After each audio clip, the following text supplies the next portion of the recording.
Hi friends, welcome to mister media. 2002ರಲ್ಲಿ ತೆರೆಕಂಡ the ring ಎಂಬ ಹಾರರ್ ಮೂವಿಯನ್ನು ಈ ದಿನ ಎಕ್ಸ್ಪ್ಲೇನ್ ಮಾಡ್ತಾ ಇದ್ದೀನಿ. ವಿಡಿಯೋ ತುಂಬ ಥ್ರಿಲ್ಲಿಂಗ್ ಆಗಿರುತ್ತದೆ, ಸೊ ವಿಡಿಯೋನ ಕೊನೆಯವರೆಗೂ ನೋಡಿ.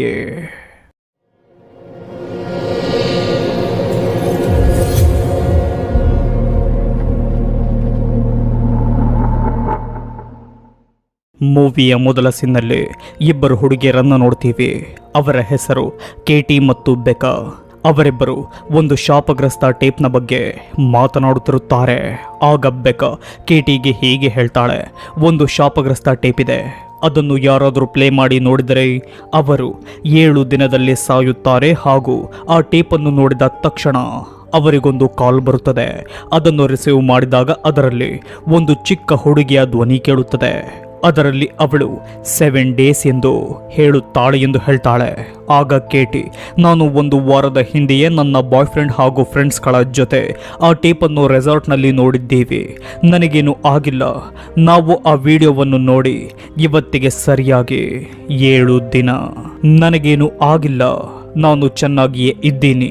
ಅವೆಲ್ಲವೂ ಸುಳ್ಳು ಎಂದು ಹೇಳಿ ಆ ರೂಮ್ನಿಂದ ಹೊರಡುತ್ತಾಳೆ. ಹೀಗೆ ಮನೆಯಲ್ಲಿ ಕೇಟಿ ಇರಬೇಕಾದ್ರೆ ಆ ಮನೆಯಲ್ಲಿ ಅಸಾಧಾರಣ ಘಟನೆಗಳು ನಡೆಯಲು ಶುರುವಾಗುತ್ತದೆ. ಹೀಗೆ ನೋಡುತ್ತಿದ್ದಂತೆ ಆ ಮನೆಯಲ್ಲಿದ್ದ ಟಿವಿ ತನ್ನಷ್ಟಕ್ಕೆ ತಾನೇ ಆನ್ ಆಗುತ್ತದೆ. ಇದನ್ನು ತಿಳಿದ ಕೇಟಿ ಭಯದಿಂದಲೇ ಆ ರೂಮ್ನ ಕಡೆ ಹೋಗುವಾಗ ಆ ರೂಮ್ನ ಡೋರ್ನ ಬಳಿ ನೀರು ಬರುತ್ತಿರುವುದನ್ನು ಗಮನಿಸ್ತಾಳೆ. ಹೀಗೆ ರೂಮ್ನ ಬಳಿ ಹೋಗಿ ಟಿವಿಯನ್ನು ನೋಡಿದಾಗ ಕೇಟಿ ಒಂದು ಇವಿಲ್ ಫೇಸ್ನಿಂದ ಜೋರಾಗಿ ಕಿರುಚುತ್ತಾಳೆ. ಆಗ ಸೀನ್ ಚೇಂಜ್ ಆಗುತ್ತದೆ. ಈ ಸೀನ್ನಲ್ಲಿ ಸ್ಕೂಲ್ನಲ್ಲಿ ಡ್ರಾಯಿಂಗ್ ಬರೆಯುತ್ತಿರುವ ಏಡನ್ ಎಂಬ ಹುಡುಗನನ್ನು ನೋಡ್ತೀವಿ. ಆಗ ಅವನನ್ನು ಕರೆದುಕೊಂಡು ಹೋಗಲು ಅವನ ತಾಯಿಯಾದ ರೇಚಲ್ ಎನ್ನುವವಳು ಅಲ್ಲಿಗೆ ಬರ್ತಾಳೆ. ಆಗ ಅವನ ಟೀಚರ್ ಏಡನ್ನನ್ನು ಹೊರಗೆ ಕಳಿಸಿ ಅವಳ ಜೊತೆ ಮಾತನಾಡ್ತಾರೆ. ಅದೇನೆಂದರೆ, ನಿಮ್ಮ ಮಗ ಕೆಲ ದಿನಗಳಿಂದ ವಿಚಿತ್ರವಾದ ಡ್ರಾಯಿಂಗ್ಗಳನ್ನು ಬರೆಯುತ್ತಿದ್ದಾನೆ ಎಂದು ಹೇಳಿ ಆ ಡ್ರಾಯಿಂಗ್ಗಳನ್ನು ತೋರಿಸ್ತಾರೆ. ಅದನ್ನು ನೋಡಿದ ರೇಚಲ್ ಅವರಿಗೆ ಹೀಗೆ ಹೇಳ್ತಾಳೆ, 3 ದಿನದ ಹಿಂದೆ ಏಡನ್ನ ಕಸಿನ್ ಆದ ಕೇಟಿ ಎನ್ನುವವಳು ತೀರಿ ಹೋದಳು. ಅವಳು ಮತ್ತು ಏಡನ್ ತುಂಬ ಕ್ಲೋಸ್ ಆಗಿದ್ದ ಕಾರಣ ಏಡನ್ ಡಿಪ್ರೆಷನ್ಗೆ ಹೋಗಿದ್ದಾನೆ. ಆದ್ದರಿಂದಲೇ ಈ ರೀತಿ ಡ್ರಾಯಿಂಗ್ಗಳನ್ನು ಬರೆಯುತ್ತಿದ್ದಾನೆ ಎಂದು ಹೇಳ್ತಾಳೆ. ಸ್ನೇಹಿತರೆ, ಇವಳು ಹೇಳಿದ ಕೇಟಿ ಬೇರಾರೂ ಅಲ್ಲ, ಅವಳು ಮೂವಿಯ ಮೊದಲ ಸೀನಲ್ಲಿ ಇವಿಲ್ ಫೇಸ್ನಿಂದ ಕಿರುಚಿದ ಅದೇ ಕೇಟಿ. ರೇಚಲ್ನ ಮಾತಿನಿಂದ ಅವಳು ಸತ್ತು ಹೋಗಿದ್ದಾಳೆ ಎಂದು ನಮಗೆ ತಿಳಿಯುತ್ತದೆ. ಆಗ ಟೀಚರ್, ನೀವು ಹೇಳಿದ್ದು ಏಡನ್ನ ಕಸಿನ್ ಸತ್ತು 3 ದಿನವಾಗಿದೆ ಎಂದು. ಆದರೆ ಏಡನ್ ಇಂತಹ ಡ್ರಾಯಿಂಗ್ಗಳನ್ನು ಬರೆಯುತ್ತಿರುವುದು 1 ವಾರದಿಂದ ಎಂದು ಹೇಳ್ತಾರೆ. ಈ ಮಾತನ್ನು ಕೇಳಿದ ರೇಚಲ್ಗೆ ಶಾಕ್ ಆಗುತ್ತದೆ. ಅದರ ಬಗ್ಗೆ ಏಡನ್ನ ಜೊತೆ ಮಾತನಾಡ್ತಾಳೆ. ಆಗ ಏಡನ್, ನನಗೆ ಕೇಟಿಯೇ ಹೇಳಿದಳು 1 ವಾರದಲ್ಲಿ ನಾನು ಸಾಯುತ್ತೇನೆ ಎಂದು. ಅದಕ್ಕಾಗಿಯೇ ಅವಳ ಚಿತ್ರವನ್ನು ನಾನು ಬರೆಯುತ್ತಿದ್ದೆ ಎಂದು ಹೇಳ್ತಾನೆ. ಮರುದಿನ ಅವರು ಕೇಟಿಯ ಫಿನರಲ್ಗೆ ಹೋಗ್ತಾರೆ. ಆಗ ಕೇಟಿಯ ತಾಯಿ ರೇಚಲ್ನ ಜೊತೆ ಮಾತನಾಡ್ತಾಳೆ. ಅದೇನೆಂದರೆ, ನನಗೆ ನನ್ನ ಮಗಳ ಶವ ಭಯಾನಕ ಸ್ಥಿತಿಯಲ್ಲಿ ಸಿಕ್ಕಿತು. ಅವಳ ಸಾವಿನ ಬಗ್ಗೆ ಡಾಕ್ಟರ್ನ ಜೊತೆ ಮಾತನಾಡುವಾಗ ಅವರು ನಮಗೆ ಹೀಗೆ ಹೇಳಿದರು, ನಿಮ್ಮ ಮಗಳ ಹಾರ್ಟ್ ಬೀಟ್ ಕ್ಷಣದಲ್ಲಿಯೇ ನಿಂತು ಹೋಗಿ ಸತ್ತು ಹೋಗಿದ್ದಾಳೆ. ಈ ರೀತಿ ಸಾವನ್ನಪ್ಪುವುದು ವಯಸ್ಸಾದವರು ಮಾತ್ರ. ಚಿಕ್ಕ ವಯಸ್ಸಿನವರು ಈ ರೀತಿ ಸಾವನ್ನಪ್ಪುವುದು ತುಂಬ ಅಪರೂಪ ಎಂದು ಹೇಳಿದರು. ಆಗಿನಿಂದ ನನಗೆ ನನ್ನ ಮಗಳ ಸಾವು ನ್ಯಾಚುರಲ್ ಡೆತ್ ಎಂದು ಅನಿಸುತ್ತಿಲ್ಲ. ಅವಳ ಸಾವಿನ ಬಗ್ಗೆ ನಾನು ತಿಳಿದುಕೊಳ್ಳಬೇಕೆಂದು ತುಂಬ ಪ್ರಯತ್ನ ಪಡುತ್ತಿರುವೆ. ಕೇಟಿ ಸತ್ತಾಗ ಅವಳ ಜೊತೆ ನನ್ನ ಮನೆಯಲ್ಲಿದ್ದದ್ದು ಬೆಕಾ ಎಂಬ ಅವಳ ಫ್ರೆಂಡ್. ಇವಳ ಭೀಕರ ಶವವನ್ನು ನೋಡಿದ ಅವಳು ಭಯದಿಂದ ಹುಚ್ಚಿಯಾಗಿ ಮೆಂಟಲ್ ಹಾಸ್ಪಿಟಲ್ನಲ್ಲಿ ಅಡ್ಮಿಟ್ ಆಗಿದ್ದಾಳೆ ಎಂದು ಹೇಳ್ತಾಳೆ. ನಂತರ ರೇಚಲ್ ಕೇಟಿಯ ಫ್ರೆಂಡ್ಸ್ಗಳ ಬಳಿ ಬರ್ತಾಳೆ. ಅವರ ಜೊತೆ ಮಾತನಾಡುವಾಗ ರೇಚಲ್ಗೆ ತಿಳಿಯುವುದೇನೆಂದರೆ, ಕೇಟಿ ಅವಳ ಬಾಯ್ ಫ್ರೆಂಡ್ ಹಾಗೂ ಫ್ರೆಂಡ್ಸ್ಗಳ ಜೊತೆ ಶೆಲ್ಟರ್ ಮೌಂಟೇನ್ ಎಂಬ ಹೆಸರಿನ ರೆಸಾರ್ಟ್ಗೆ ಹೋಗಿದ್ದರು.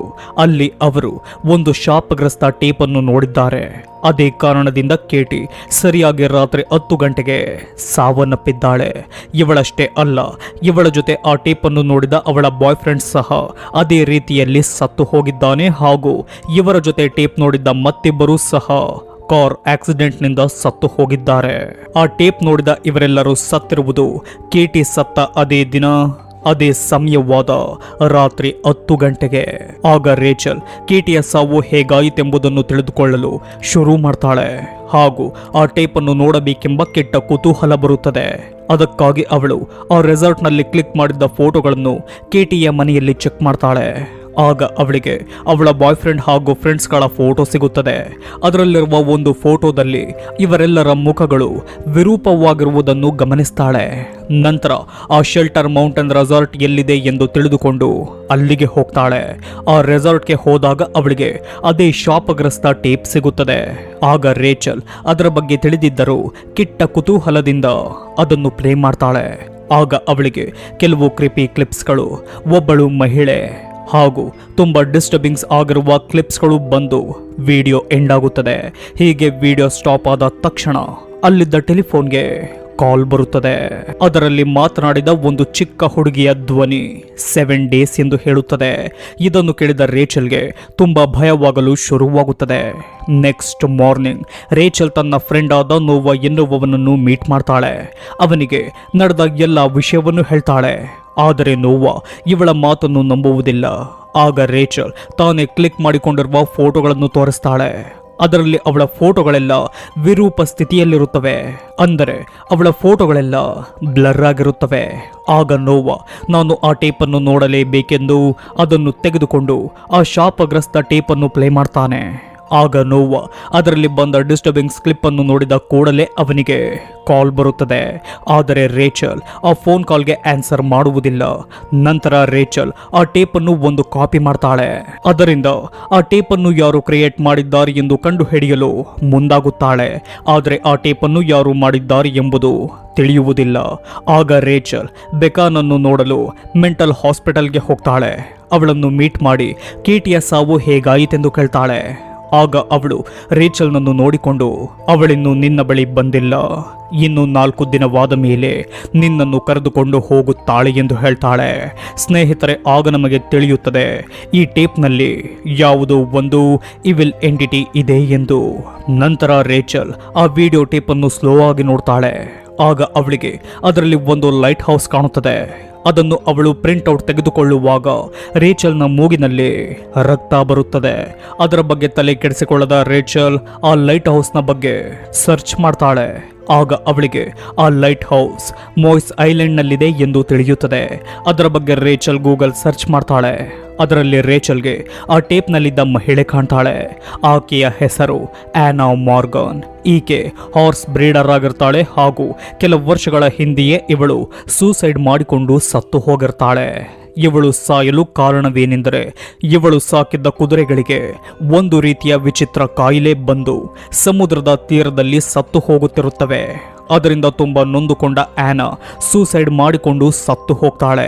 ವಿಚಿತ್ರವೇನೆಂದರೆ ಇವಳು ಸತ್ತ ಮರುದಿನದಿಂದ ಅವರು ಸಾಕಿದ್ದ ಎಲ್ಲ ಕುದುರೆಗಳು ನಾರ್ಮಲ್ ಆಗಿ ಆ ಕಾಯಿಲೆಯಿಂದ ರಿಕವರ್ ಆಗಿ ಬಿಡುತ್ತವೆ. ಇತ್ತ ನೋವಾ ಒಂದು ಸ್ಟೋರ್ಗೆ ಹೋದಾಗ ಅಲ್ಲಿರುವ CCTVಯನ್ನು ಗಮನಿಸ್ತಾನೆ. ಅದರಲ್ಲಿ ಅವನ ಮುಖ ಬ್ಲರ್ ಆಗಿ ಕಾಣುತ್ತಿರುತ್ತದೆ. ಆಗ ಅವನಿಗೆ ರೇಚಲ್ನ ಮಾತಿನ ಮೇಲೆ ನಂಬಿಕೆ ಬರುತ್ತದೆ. ಇತ್ತ ರೇಚಲ್ನ ಮಗ ಏಡನ್ ನಿದ್ರೆ ಬರುತ್ತಿಲ್ಲವೆಂದು ಟಿವಿಯನ್ನು ನೋಡಲು ಬರ್ತಾನೆ. ಆಗ ಅವನಿಗೆ ರೇಚಲ್ ಒರಿಜಿನಲ್ ಟೇಪನ್ನು ಕಾಪಿ ಮಾಡಿದ್ದ ಟೇಪ್ ಅವನಿಗೆ ಸಿಗುತ್ತದೆ. ಆಗ ಏಡನ್ ಆ ಟೇಪನ್ನು ನೋಡಿ ಬಿಡ್ತಾನೆ. ಅದೇ ಸಮಯಕ್ಕೆ ರೇಚಲ್ಗೆ ವಿಚಿತ್ರವಾದ ಕನಸು ಬೀಳುತ್ತದೆ. ಎದ್ದು ನೋಡಿದರೆ ಅವಳ ಕೈ ಮೇಲೆ ಒಂದು ಮಾರ್ಕ್ ಇರುತ್ತದೆ. ನಂತರ ಅವಳಿಗೆ ನನ್ನ ಮಗ ಆ ಟೇಪನ್ನು ನೋಡಿಬಿಟ್ಟಿದ್ದಾನೆ ಎಂಬ ವಿಷಯ ತಿಳಿಯುತ್ತದೆ. ಆಗ ಏಡನ್ ವಿಚಿತ್ರವಾದ ಡ್ರಾಯಿಂಗ್ಗಳನ್ನು ಬರೆಯುತ್ತಾನೆ. ಅದೇನೆಂದರೆ ಯಾವತ್ತೂ ನೋಡೇ ಇರದ ಒಂದು ಮನೆ, ಕುದುರೆಗಳು, ಇನ್ನು ಮುಂತಾದವುಗಳು. ನಂತರ ರೇಚಲ್ ತನ್ನ ಮಗನನ್ನು ಪರಿಚಯದವರ ಮನೆಗೆ ಬಿಟ್ಟು ನೋವಾ ಜೊತೆ ಸೇರಿ ಆನಾ ಬಗ್ಗೆ ತಿಳಿದುಕೊಳ್ಳಲು ಶುರು ಮಾಡ್ತಾಳೆ. ಆಗ ಅವರಿಗೆ ಆನಾಳ ಹಸ್ಬೆಂಡ್ ಆದ ಮಾರ್ಗನ್ ಎನ್ನುವವನು ಇನ್ನು ಆ ಮಾಯ್ಸ್ ಐಲ್ಯಾಂಡ್ನಲ್ಲೇ ಇದ್ದಾನೆ ಎಂಬ ವಿಷಯ ತಿಳಿಯುತ್ತದೆ. ಅವನನ್ನು ಮೀಟ್ ಮಾಡಬೇಕೆಂದು ರೇಚಲ್ ಅಲ್ಲಿಗೆ ಶಿಪ್ನಲ್ಲಿ ಹೋಗ್ತಾಳೆ. ಹೀಗೆ ಹೋಗಬೇಕಾದ್ರೆ ಶಿಪ್ನಲ್ಲಿದ್ದ ಕುದುರೆಯನ್ನು ನೋಡಿದ ರೇಚಲ್ ಅದರ ಬಳಿ ಹೋಗ್ತಾಳೆ. ಇವಳನ್ನು ನೋಡಿದ ಆ ಕುದುರೆಗೆ ಹುಚ್ಚು ಹಿಡಿದಂತಾಗಿ ಅಲ್ಲಿಂದ ತಪ್ಪಿಸಿಕೊಂಡು ಸಮುದ್ರಕ್ಕೆ ಹಾರುತ್ತದೆ. ನಂತರ ಶಿಪ್ನ ಮೋಟರ್ಗೆ ಸಿಲುಕಿ ಸತ್ತು ಹೋಗುತ್ತದೆ. ಆಗ ರೇಚಲ್ ಮಾಯ್ಸ್ ಐಲ್ಯಾಂಡ್ ಅನ್ನು ತಲುಪುತ್ತಾಳೆ. ಆ್ಯನಾಳ ಗಂಡನ ಮನೆಯನ್ನು ತಿಳಿದುಕೊಂಡ ಅವಳು ಅಲ್ಲಿಗೆ ಹೋಗ್ತಾಳೆ. ಹೋಗಿ ಮಾರ್ಗನ್ ಅನ್ನು ಮೀಟ್ ಮಾಡ್ತಾಳೆ. ಆದರೆ ಮಾರ್ಗನ್ ಅವಳಿಗೆ ಯಾವ ವಿಷಯಗಳನ್ನು ಹೇಳುವುದಿಲ್ಲ. ಆಗ ರೇಚಲ್ ಅವನಿಗೆ, ನಾನು ಆರ್ಟಿಕಲ್ನಲ್ಲಿ ಓದಿದ ಪ್ರಕಾರ ನಿಮಗೊಬ್ಬಳು ಮಗಳಿರಬೇಕು, ಅವಳೆಲ್ಲಿ ಎಂದು ಕೇಳಿ ಆ ಶಾಪಗ್ರಸ್ತ ಟೇಪ್ನ ಬಗ್ಗೆ ಕೇಳ್ತಾಳೆ. ಆಗ ಕೋಪಗೊಂಡ ಮಾರ್ಗನ್ ನಮಗೆ ಯಾವ ಮಗಳು ಜನಿಸಿಲ್ಲವೆಂದು ಹೇಳಿ ಅವಳನ್ನು ಮನೆಯಿಂದ ಹೊರಗೆ ಕಳಿಸಿಬಿಡ್ತಾನೆ. ಬಂದ ಅವಳು ಆ ಮನೆಯನ್ನು ನೋಡ್ತಾಳೆ. ಆಗ ಅವಳಿಗೆ ಈ ಮನೆಯನ್ನೇ ಏಡೆನ್ ಡ್ರಾಯಿಂಗ್ ಬರೆದಿದ್ದ ಎಂದು ತಿಳಿದು ಅವನಿಗೆ ಕಾಲ್ ಮಾಡ್ತಾಳೆ. ಆಗ ರೇಚಲ್ ಆ ಮನೆಯ ಬಗ್ಗೆ ಕೇಳಿದಾಗ ಏಡನ್ ಅವಳಿಗೆ ಹೀಗೆ ಹೇಳ್ತಾನೆ, ಅಮ್ಮ, ನನಗೆ ಆ ಮನೆ ಯಾವುದೆಂದು ಗೊತ್ತಿಲ್ಲ. ಆದರೆ ನನ್ನ ಬಳಿ ಬರುವ ಒಂದು ಹುಡುಗಿ ನನಗೆ ಕೆಲವು ವಿಷನ್ಸ್ಗಳನ್ನು ತೋರಿಸುತ್ತಾಳೆ. ಆ ವಿಷನ್ ಅನ್ನು ನೋಡಿದ ನಾನು ಇಂತಹ ಡ್ರಾಯಿಂಗ್ಗಳನ್ನು ಬರೆಯುತ್ತೇನೆ ಎಂದು ಹೇಳ್ತಾನೆ. ನಂತರ ರೇಚಲ್ ಆ ಐಲ್ಯಾಂಡ್ನಲ್ಲಿಯೇ ಹುಟ್ಟಿ ಬೆಳೆದಿರುವ ಡಾಕ್ಟರ್ ಅನ್ನು ಮೀಟ್ ಮಾಡ್ತಾಳೆ. ಇವರು ಇಲ್ಲಿಯೇ ಇರುವುದರಿಂದ ಆ್ಯನಾ ಮತ್ತು ಅವಳ ಮಗಳ ಬಗ್ಗೆ ಖಂಡಿತವಾಗಿಯೂ ಇವರಿಗೆ ಗೊತ್ತಿರುತ್ತದೆ ಎಂದುಕೊಂಡು ಅವರ ಬಗ್ಗೆ ಕೇಳ್ತಾಳೆ. ಆಗ ಆ ಡಾಕ್ಟರ್ ಅವಳಿಗೆ ಹೀಗೆ ಹೇಳ್ತಾರೆ, ಆ್ಯನಾಗೆ ತಾಯಿಯಾಗಬೇಕೆಂಬ ಆಸೆ ತುಂಬಾ ಇತ್ತು. ಆದರೆ ಅವಳಿಗೆ ಪದೇ ಪದೇ ಗರ್ಭಪಾತವಾದ ಕಾರಣ ಅವಳ ಆಸೆ ಈಡೇರಲಿಲ್ಲ. ಹೀಗೆ ವಿಂಟರ್ ಹಾಲಿಡೇಸ್ ಅಲ್ಲಿ ಹೊರಗೆ ಹೋಗಿದ್ದ ಆ್ಯನಾ ಬರುವಾಗ ಒಂದು ಹುಡುಗಿಯನ್ನು ಕರೆದುಕೊಂಡು ಬಂದಳು. ಅವಳ ಹೆಸರು ಸಮಾರ. ಅವಳನ್ನು ಆ್ಯನಾ ದತ್ತು ತೆಗೆದುಕೊಂಡಳು. ಹೀಗೆ ಆ್ಯನಾ ತುಂಬ ಖುಷಿಯಿಂದ ಇರುವಾಗ ದಿನ ಕಳೆದಂತೆ ಆ್ಯನಾಗೆ ಡಿಸ್ಟರ್ಬಿಂಗ್ಸ್ ಆಗಿರುವ ವಿಷನ್ಸ್ಗಳು ಕಾಣಲು ಶುರುವಾಯಿತು. ಅದರಿಂದ ಆ್ಯನಾಗೆ ಡಾಕ್ಟರ್ ಅನ್ನು ಕನ್ಸಲ್ಟ್ ಮಾಡಿದರು. ಈ ರೀತಿಯಾಗಲು ಕಾರಣ ಸಮಾರ. ಅವಳು ನಾರ್ಮಲ್ ಆಗಿರಲಿಲ್ಲ. ಅವಳಲ್ಲಿ ಯಾವುದೋ ಶಕ್ತಿ ಇತ್ತು. ಆ ಶಕ್ತಿಯಿಂದ ನಮ್ಮ ಐಲ್ಯಾಂಡ್ ಕೂಡ ಶಾಪಗ್ರಸ್ತವಾಗಿ ಬಿಟ್ಟಿತ್ತು. ಅವಳು ಕೂಡ ವಿಚಿತ್ರವಾಗಿ ಆಡುತ್ತಿದ್ದರಿಂದ ಸಮಾರನನ್ನು ಹಾಗೂ ಆ್ಯನಾನನ್ನು ಹಾಸ್ಪಿಟಲ್ಗೆಂದು ಬೇರೆ ದ್ವೀಪಕ್ಕೆ ಕರೆದುಕೊಂಡು ಹೋದರು. ಅವರು ಹೋದವರು ಮತ್ತೆ ಬರಲಿಲ್ಲ. ನಂತರ ನಮ್ಮ ಐಲ್ಯಾಂಡ್ ಮೊದಲಿನಂತೆ ನಾರ್ಮಲ್ ಆಯಿತು ಎಂದು ರೇಚಲ್ಗೆ ಡಾಕ್ಟರ್ನಿಂದ ತಿಳಿಯುತ್ತದೆ. ನಂತರ ರೇಚಲ್ ಪುನಃ ಮಾರ್ಗನ್ನನ್ನು ಮೀಟ್ ಮಾಡಲು ಹೋಗುತ್ತಾಳೆ. ಆದರೆ ಮನೆಯಲ್ಲಿ ಮಾರ್ಗನ್ ಇರುವುದಿಲ್ಲ. ಹೀಗೆ ಮನೆಯ ಒಳಗೆ ಹೋದ ರೇಚಲ್ಗೆ ಮತ್ತೊಂದು ಟೇಪ್ ಸಿಗುತ್ತದೆ. ಅದನ್ನು ಪ್ಲೇ ಮಾಡಿದಾಗ ಅವಳಿಗೆ ವೈದ್ಯಕೀಯ ಸೆಷನ್ನಲ್ಲಿರುವ ಸಮಾರ ಕಾಣ್ತಾಳೆ. ಆಗ ಅವಳ ಜೊತೆ ಡಾಕ್ಟರ್ ಮಾತನಾಡುವಾಗ ತಿಳಿಯುವುದೇನೆಂದರೆ ಸಮಾರ ಯಾವತ್ತೂ ಸಹ ನಿದ್ರೆ ಮಾಡುತ್ತಿರಲಿಲ್ಲ. ಆಗ ಅವಳು ಹೇಳ್ತಾಳೆ, ಅಮ್ಮ ನನ್ನನ್ನು ತುಂಬ ಇಷ್ಟಪಡುತ್ತಿದ್ದರು, ಆದರೆ ನನ್ನ ತಂದೆ ನನ್ನನ್ನು ಇಷ್ಟಪಡುತ್ತಿರಲಿಲ್ಲ. ಬದಲಿಗೆ ಅವರು ತಮ್ಮ ಬಳಿಯಿರುವ ಕುದುರೆಗಳನ್ನು ಇಷ್ಟಪಡುತ್ತಿದ್ದರು ಎಂದು ಹೇಳ್ತಾಳೆ. ಸ್ನೇಹಿತರೆ, ಸಮಾರ ಜನರಿಗೆ ತೊಂದರೆ ಕೊಡುವ ಮನೋಭಾವವನ್ನು ಹೊಂದಿರ್ತಾಳೆ. ಅದನ್ನು ತಿಳಿದ ಡಾಕ್ಟರ್ ನೀನು ಯಾರಿಗೂ ತೊಂದರೆ ಕೊಡಬಾರದು ಎಂದು ಹೇಳ್ತಾರೆ. ಆಗ ಸಮಾರ ಕ್ಷಮಿಸಿ, ನಾನು ಪ್ರತಿಯೊಬ್ಬರಿಗೂ ತೊಂದರೆ ಕೊಡುವೆ ಎಂದು ಹೇಳ್ತಾಳೆ. ಹೀಗೆ ರೇಚಲ್ ಆ ಫೂಟೇಜ್ಗಳನ್ನು ನೋಡುವಾಗ ಅಲ್ಲಿಗೆ ಬಂದ ಮಾರ್ಗನ್ ಅವಳಿಗೆ ಹೊಡೆದು ಆ ಟಿವಿಯನ್ನು ವಾಶ್ರೂಮ್ನ ಕಡೆ ಎತ್ತಿಕೊಂಡು ಹೋಗ್ತಾನೆ. ಸಮಾರ ನನಗೂ ಕೂಡ ಕೆಲವು ಭಯಾನಕ ವಿಷನ್ಸ್ಗಳನ್ನು ತೋರಿಸುತ್ತಿದ್ದಾಳೆ ಎಂದು ಹೇಳಿ ಆ ಟಿವಿಯನ್ನು ನೀರಿಗೆ ಹಾಕ್ತಾನೆ. ನಂತರ ಅದರಿಂದಲೇ ಎಲೆಕ್ಟ್ರಿಕ್ ಶಾಕ್ ಹೊಡೆಸಿಕೊಂಡು ಮಾರ್ಗನ್ ಸತ್ತು ಹೋಗ್ತಾನೆ. ಇದನ್ನು ನೋಡಿದ ರೇಚಲ್ ಗಾಬರಿಯಿಂದ ಕಿರುಚಾಡುವಾಗ ಆ ಜಾಗಕ್ಕೆ ಅವಳನ್ನು ಹುಡುಕಿಕೊಂಡು ನೋವಾ ಬರ್ತಾನೆ. ಬಂದು ಅವಳಿಗೆ ಸಮಾಧಾನ ಮಾಡ್ತಾನೆ. ನಂತರ ಅವರು ಕುದುರೆಗಳಿದ್ದ ಶೆಡ್ಗೆ ಹೋಗ್ತಾರೆ. ಹೋಗಿ ನೋಡಿದರೆ ಟೇಪ್ನಲ್ಲಿದ್ದ ಉದ್ದನೆಯ ಏಣಿ ಕಾಣುತ್ತದೆ. ಅದನ್ನು ಹತ್ತಿದ ಅವರಿಗೆ ಒಂದು ಮನೆಯ ರೀತಿ ಇರುವ ಜಾಗ ಕಾಣುತ್ತದೆ. ಆಗ ಅವರಿಗೆ ತಿಳಿಯುತ್ತದೆ ಈ ಜಾಗದಲ್ಲಿಯೇ ಸಮಾರ ಇದ್ದದ್ದು ಎಂದು. ಸ್ನೇಹಿತರೆ, ಸಮಾರೋಳ ವಿಚಿತ್ರ ವರ್ತನೆಯನ್ನು ನೋಡಿದ ಮಾರ್ಗನ್ ಅವಳನ್ನು ಈ ಶೆಡ್ನಲ್ಲಿ ಇರಿಸಿರ್ತಾನೆ. ಈ ವಿಷಯವಾಗಿಯೇ ಆ್ಯನಾಗೂ ಮತ್ತು ಮಾರ್ಗನ್ಗೂ ಜಗಳವಾಗುತ್ತಿರುತ್ತದೆ. ಇತ್ತ ಸಮಾರ ರಾತ್ರಿ ಸಮಯದಲ್ಲಿ ಶೆಡ್ನಲ್ಲಿ ಮಲಗಿರಬೇಕಾದ್ರೆ ಅವಳಿಗೆ ಕುದುರೆಗಳ ಕೂಗಾಟ ಕೇಳಿ ಎಚ್ಚರವಾಗುತ್ತಿರುತ್ತದೆ. ಅದರ ತೊಂದರೆಯಿಂದ ಅವಳು ನಿದ್ರೆ ಮಾಡುವುದನ್ನೇ ನಿಲ್ಲಿಸಿ ಬಿಡ್ತಾಳೆ ಹಾಗೂ ತನ್ನ ಶಕ್ತಿಯಿಂದ ಆ ಎಲ್ಲ ಕುದುರೆಗಳಿಗೂ ಕಾಯಿಲೆ ಬರೆಸಿ ಸಮುದ್ರದ ತೀರದಲ್ಲಿ ಕುದುರೆಗಳು ಸಾಯುವ ಹಾಗೆ ಮಾಡಿರ್ತಾಳೆ. ಹೀಗೆ ಇರಬೇಕಾದ್ರೆ ಅವರಿಗೆ ಆ ಜಾಗದಲ್ಲಿ ಗೋಡೆಯ ಮೇಲೆ ಒಂದು ಮರದ ರೀತಿ ಇರುವ ಚಿತ್ರ ಕಾಣುತ್ತದೆ. ಆ ಚಿತ್ರವೂ ಕೂಡ ಆ ಟೇಪ್ನಲ್ಲಿರುತ್ತದೆ. ಅದನ್ನು ನೋಡಿದ ರೇಚಲ್ಗೆ ಈ ಮರವನ್ನು ಎಲ್ಲೋ ನೋಡಿದ್ದೇನೆ ಎಂದೆನಿಸುತ್ತದೆ. ಆಗ ಅವಳಿಗೆ ತಿಳಿಯುತ್ತದೆ ಇದೇ ಮರ ಶೆಲ್ಟರ್ ಮೌಂಟನ್ನ ರೆಸಾರ್ಟ್ನ ಮುಂದೆ ಇದೆ ಎಂದು ತಿಳಿದು ಅಲ್ಲಿಗೆ ಹೋಗ್ತಾರೆ. ಅಲ್ಲಿಗೆ ಹೋದ ಅವರಿಗೆ ಯಾವುದೇ ಸುಳಿವು ಸಿಗುವುದಿಲ್ಲ. ಆಗ ರೇಚಲ್ ಇವತ್ತು 7ನೇ ದಿನ ಈ ದಿನವೇ ನಾನು ಸಾಯುವೆ ಎಂದು ನೋವಾಗೆ ಹೇಳ್ತಾಳೆ. ಈ ಮಾತನ್ನು ಕೇಳಿದ ನೋವಾ ತುಂಬಾ ನೊಂದುಕೊಂಡು ಅಲ್ಲಿದ್ದ ವಸ್ತುಗಳನ್ನೆಲ್ಲ ಹೊಡೆದಾಕ್ತಾನೆ. ಹಾಗೆಯೇ ನೋವಾ ಅಲ್ಲಿದ್ದ ಮಾರ್ಬಲ್ಗಳನ್ನು ಹೊಡೆದಾಗ ಆ ಮಾರ್ಬಲ್ಗಳು ಅಸಾಧ್ಯವೆಂಬಂತೆ ಒಂದು ಜಾಗದಲ್ಲಿ ನಿಲ್ಲುತ್ತವೆ. ಆಗ ಅವರಿಗೆ ಈ ಜಾಗದಲ್ಲಿ ಏನು ಇದೆ ಎಂದು ಆ ಫ್ಲೋರ್ ಅನ್ನು ಹೊಡೆದಾಕ್ತಾರೆ. ಹೀಗೆ ಹೊಡೆದಾಕಿದ ಕಾರಣ ಅವರಿಗೆ ಅಲ್ಲಿಯೇ ಒಂದು ಬಾವಿ ಕಾಣುತ್ತದೆ. ಅದರ ಬಳಿ ಹೋಗಿ ಅದಕ್ಕೆ ಮುಚ್ಚಿದ್ದ ಕಲ್ಲನ್ನು ತೆಗೆಯುತ್ತಾರೆ. ಆಗ ಆ ಜಾಗದಲ್ಲಿ ಕೆಲವು ವಿಚಿತ್ರ ಘಟನೆಗಳು ನಡೆಯುತ್ತವೆ. ಹೀಗೆ ನೋಡುತ್ತಿದ್ದಂತೆ ಅಲ್ಲಿದ್ದ ಟಿವಿ ರೇಚಲ್ನ ಮೇಲೆ ಬಿದ್ದ ಕಾರಣ ರೇಚಲ್ ಆ ಬಾವಿಯ ಬಳಿಗೆ ಬಿದ್ದು ಹೋಗ್ತಾಳೆ. ಆಗ ನೋವಾ ಅವಳನ್ನು ಉಳಿಸಿಕೊಳ್ಳಬೇಕೆಂದು ಹಗ್ಗವನ್ನು ತರಲು ಹೋಗ್ತಾನೆ. ಈ ಸಮಯದಲ್ಲಿ ಬಾವಿಯ ಒಳಗಿದ್ದ ರೇಚಲ್ಗೆ ಮಾನವನ ಉಗುರು ಕಾಣುತ್ತದೆ. ಹೀಗೆ ಭಯದಿಂದ ನೋಡುವಾಗ ಅವಳ ಕೈಯನ್ನು ಸಮಾರ ಹಿಡಿದುಕೊಳ್ತಾಳೆ. ಆಗ ಸೀನ್ ಫ್ಲಾಶ್ ಬ್ಯಾಕ್ಗೆ ಹೋಗುತ್ತದೆ. ಅದರಲ್ಲಿ ಸಮಾರ ಅದೇ ಬಾವಿಯ ಬಳಿ ನಿಂತಿರ್ತಾಳೆ. ಆಗ ಅವಳ ಬಳಿ ಮೆಂಟಲಿ ಸ್ಟೇಬಲ್ ಇರದ ಆ್ಯನಾ ಬರ್ತಾಳೆ. ಬಂದು ಸಮಾರಾಳ ಮುಖಕ್ಕೆ ಪ್ಲಾಸ್ಟಿಕ್ ಕವರ್ ಹಾಕಿ ಅವಳಿಗೆ ಉಸಿರುಗಟ್ಟಿಸಿ ಬಾವಿಗೆ ಹಾಕ್ತಾಳೆ. ನಂತರ ಆ ಕಲ್ಲನ್ನು ಮುಚ್ಚಿಬಿಡ್ತಾಳೆ. ಆದರೆ ಸಮಾರ ಬಾವಿಯ ಒಳಗೆ ಸತ್ತಿರುವುದಿಲ್ಲ, ಅವಳಿನ್ನು ಬದುಕಿರ್ತಾಳೆ. ಅದರಿಂದ ಹೊರಬರಲಾಗದ ಸಮಾರ 7 ದಿನಗಳ ಕಾಲ ನರಕ ಯಾತನೆಯನ್ನು ಅನುಭವಿಸಿರ್ತಾಳೆ. ನಂತರ ಆ ಬಾವಿಯಲ್ಲಿಯೇ ಸತ್ತು ಹೋಗ್ತಾಳೆ. ಇಂತಹ ವಿಷನ್ ಕಂಡ ರೇಚಲ್ಗೆ ಸಮಾರಾಳ ಶವ ಸಿಗುತ್ತದೆ. ಅದೇ ಸಮಯಕ್ಕೆ ಅಲ್ಲಿಗೆ ನೋವಾ ಬರ್ತಾನೆ. ಆಗ ಆ ಶವವನ್ನು ನೋಡಿದಾಗ ಆ ಶವ ಕರಗೋಗಿ ಅಸ್ಥಿ ಪಂಜರವಾಗಿ ಹೋಗಿರುತ್ತದೆ. ವಿಚಿತ್ರವೇನೆಂದರೆ ರೇಚಲ್ ಈ ದಿನ ಸಾಯಬೇಕಿತ್ತು. ಅವಳ ಟೈಮ್ ಮುಗಿದಿದ್ದರೂ ಅವಳಿನ್ನು ಬದುಕಿರ್ತಾಳೆ. ಹಾಗೂ ಅವಳ ಕೈನಲ್ಲಿದ್ದ ಗಾಯದ ಗುರುತು ಕೂಡ ಹೊರಟೋಗಿರುತ್ತದೆ. ಆಗ ಅಲ್ಲಿಗೆ ಪೊಲೀಸರು ಬಂದು ರೇಚಲ್ನನ್ನು ಹೊರಗೆ ಕರೆದುಕೊಂಡು ಬರ್ತಾರೆ. ಸಮಾರಾಳ ದೇಹವನ್ನು ಸಮಾಧಿ ಮಾಡ್ತಾರೆ. ನಂತರ ರೇಚಲ್ ಮತ್ತು ನೋವಾ ಸಮಾರಾಳ ತೊಂದರೆ ಇವತ್ತಿಗೆ ಕೊನೆಗೊಂಡಿತು ಎಂದು ತುಂಬಾ ಸಂತೋಷ ಪಡ್ತಾರೆ. ಮರುದಿನ ಏಡನ್ನ ಬಳಿ ತುಂಬಾ ಸಂತೋಷದಿಂದ ಬಂದ ರೇಚಲ್ ನಾವು ಆ ಟೇಪ್ನಲ್ಲಿದ್ದ ಹುಡುಗಿಗೆ ಸಹಾಯ ಮಾಡಿದ್ದು ಅವಳಿಂದ ಯಾರಿಗೂ ತೊಂದರೆಯಾಗುವುದಿಲ್ಲವೆಂದು ಹೇಳ್ತಾಳೆ. ಆಗ ಗಾಬರಿಯಾದ ಏಡನ್ ನೀವು ಯಾಕೆ ಅವಳಿಗೆ ಸಹಾಯ ಮಾಡಿದರೆ ಅವಳು ಮಲಗುವುದಿಲ್ಲ ಹಾಗೂ ಜನರಿಗೆ ತೊಂದರೆ ಕೊಡುವುದನ್ನು ನಿಲ್ಲಿಸುವುದಿಲ್ಲವೆಂದು ಹೇಳ್ತಾನೆ. ಆಗ ಅವಳಿಗೆ ಏಡನ್ನ ಕೈನಲ್ಲಿರುವ ಗಾಯದ ಗುರುತು ಕಾಣುತ್ತದೆ. ಆಗ ಅವಳಿಗೆ ತಿಳಿಯುತ್ತದೆ ಸಮಾರ ಸ್ಪಿರಿಟ್ ಎಂಟಿಟಿ ಇನ್ನು ಹೋಗಿಲ್ಲವೆಂದು. ಆಗ ರೇಚಲ್ ಕೂಡಲೇ ನೋವಾಗೆ ಕಾಲ್ ಮಾಡ್ತಾಳೆ. ಏಕೆಂದರೆ ಈ ದಿನ ನೋವಾನ ಕಡೆಯ ದಿನವಾದ 7ನೇ ದಿನ. ಆಗ ಆಫೀಸ್ನಲ್ಲಿದ್ದ ನೋವಾ ರೇಚಲ್ನ ಫೋನ್ ಕಾಲನ್ನು ರಿಸೀವ್ ಮಾಡುವುದಿಲ್ಲ. ಆಗ ರೇಚಲ್ ಅವನ ಆಫೀಸ್ನ ಬಳಿ ಹೋಗ್ತಾಳೆ. ಇತ್ತ ನೋವಾ ಇದ್ದ ಆಫೀಸ್ನಲ್ಲಿ ಟಿವಿ ಅದಾಗದೆ ಆನ್ ಆಗುತ್ತದೆ. ಅದನ್ನು ಆಫ್ ಮಾಡಿದಾಗ ಪುನಃ ಆನ್ ಆದ ಆ ಟಿವಿಯಲ್ಲಿ ಅವರು ನೋಡಿದ್ದ ಅದೇ ಬಾವಿ ಕಾಣುತ್ತದೆ. ಹೀಗೆ ಭಯದಿಂದ ನೋಡುವಾಗ ಅದರಿಂದ ಸಮಾರ ಬರ್ತಾಳೆ. ಹೀಗೆ ಬಂದು ಅಸಾಧ್ಯವೆಂಬಂತೆ ಟಿವಿಯಿಂದಲೇ ಹೊರಗೆ ಬರ್ತಾಳೆ.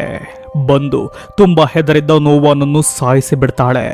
ಇತ್ತ ರೇಚಲ್ ಆಫೀಸ್ನ ಬಳಿ ಬಂದಾಗ ಅವಳಿಗೆ ನೋವಾನ ಭೀಕರವಾದ ಶವ ಕಾಣುತ್ತದೆ. ಅದರಿಂದ ಹೆದರಿದ ರೇಚಲ್ ತನ್ನ ಮನೆಗೆ ಬರ್ತಾಳೆ. ಸಮಾರಾಳ ಸ್ಪಿರಿಟ್ ನನ್ನನ್ನೇಕೆ ಕೊಲ್ಲಲಿಲ್ಲವೆಂದು ಯೋಚನೆ ಮಾಡ್ತಾಳೆ. ಆಗ ಅವಳಿಗೆ ಅಲ್ಲಿಯೇ ಬಿದ್ದಿದ್ದ ಒರಿಜಿನಲ್ ಟೇಪ್ನ ಕಾಪಿ ಸಿಗುತ್ತದೆ. ಅದನ್ನು ನೋವಾಗಿ ತೋರಿಸಬೇಕೆಂದೇ ರೇಚಲ್ ರೆಡಿ ಮಾಡಿರ್ತಾಳೆ. ಈ ಕಾಪಿ ಟೇಪನ್ನು ಅವಳ ಮಗನಾದ ಏಡನ್ ನೋಡಿರುವುದನ್ನು ತಿಳಿದ ರೇಚಲ್ಗೆ ಒಂದು ವಿಷಯ ಅರ್ಥವಾಗುತ್ತದೆ. ಅದೇನೆಂದರೆ ನಾವು ಈ ಒರಿಜಿನಲ್ ಟೇಪನ್ನು ನೋಡಿ ನಂತರ ಬೇರೆಯವರಿಗೆ ಕಾಪಿ ಟೇಪನ್ನು ತೋರಿಸಿದರೆ ಸಮಾರಾಳಿಂದ ಪಾರಾಗಬಹುದೆಂದು ಗೊತ್ತಾಗುತ್ತದೆ. ಸ್ನೇಹಿತರೆ, ನೋವಾ ಈ ವಿಷಯ ತಿಳಿದಿದ್ದರೆ ಅವನು ಈ ಟೇಪನ್ನು ತನ್ನ ಕೈನಿಂದಲೇ ಕಾಪಿ ಮಾಡಿ ಬೇರೆಯವರಿಗೆ ತೋರಿಸಿದ್ದರೆ ಅವನು ಕೂಡ ಬದುಕುತ್ತಿದ್ದ. ಈ ವಿಷಯ ಅರ್ಥ ಮಾಡಿಕೊಂಡ ರೇಚಲ್ ತನ್ನ ಮಗನ ಕೈನಿಂದ ಆ ಟೇಪನ್ನು ಕಾಪಿ ಮಾಡಿಸ್ತಾಳೆ. ಆಗ ಏಡನ್ ಅಮ್ಮ ಈ ಕಾಪಿಯಾದ ಟೇಪನ್ನು ಯಾರಿಗೆ ತೋರಿಸುವುದು ಎಂದು ಕೇಳ್ತಾನೆ. ಆಗ ರೇಚಲ್ ಯೋಚನೆ ಮಾಡುತ್ತಾ ಕೂರ್ತಾಳೆ. ಅಲ್ಲಿಗೆ ದೇ ರಿಂಗ್ ಮೂವಿ ಎಂಡ್ ಆಗುತ್ತದೆ. ಸ್ನೇಹಿತರೆ, ಈ ಮೂವಿಯಲ್ಲಿ ಸಮಾರ ತಾನು ಪಟ್ಟ ಕಷ್ಟಗಳನ್ನು ಹಾಗೂ ತಾನು ಬಾವಿಯಲ್ಲಿ ಪಟ್ಟ ನರಕ ಯಾತನೆಯನ್ನು ಪ್ರಪಂಚಕ್ಕೆ ತೋರಿಸಲು ಆ ಟೇಪ್ನ ಮೂಲಕ ಪ್ರಯತ್ನ ಪಟ್ಟಿರ್ತಾಳೆ. ಯಾರು ಆ ಟೇಪನ್ನು ಕಾಪಿ ಮಾಡಿ ಬೇರೆಯವರು ನೋಡುವ ಹಾಗೆ ಮಾಡುತ್ತಾರೋ ಆಗ ಸಮಾರ ಸ್ಪಿರಿಟ್ ಇವರನ್ನು ಸ್ಕಿಪ್ ಮಾಡಿ ಆ ಕಾಪಿಯನ್ನು ನೋಡುವವರನ್ನು ಟಾರ್ಗೆಟ್ ಮಾಡುತ್ತದೆ. ಅವರು ಕೂಡ ಆ ಟೇಪನ್ನು ಕಾಪಿ ಮಾಡಿ ಬೇರೆಯವರಿಗೆ ತೋರಿಸಿದರೆ ಅವರು ಕೂಡ ಬದುಕುತ್ತಾರೆ.